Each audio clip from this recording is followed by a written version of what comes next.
आपण पाहत आहात live Maharashtra police times.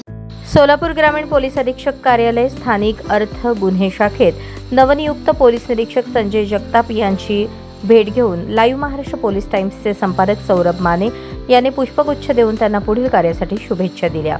Solapur ग्रामीण पोलीस अधीक्षक कार्यालय आर्थिक गुन्हे शाखेचे नूतन पोलीस निरीक्षक संजय जगताप यांची पोलीस अधीक्षक अतुल कुलकर्णी यांनी नियुक्ती केली आहे। संजय जगताप यांनी मंगळवारी पदभार स्वीकारला। या प्रसंगी त्यांच्या स्वागताला पोलीस प्रशासनातील अधिकारी, कर्मचारी तसेच सोलापूर शहरातील नागरिकांची गर्दी होती। संजय जगताप यांनी यापूर्वी सोलापूर शहरात सदर बाजार पोलीस ठाण्यात पीआय म्हणून काम पाहिले होते। त्यानंतर त्यांची नियुक्ती फौजदार चौडी पोलीस ठाण्यात वरिष्ठ पोलीस निरीक्षक पदी झाली।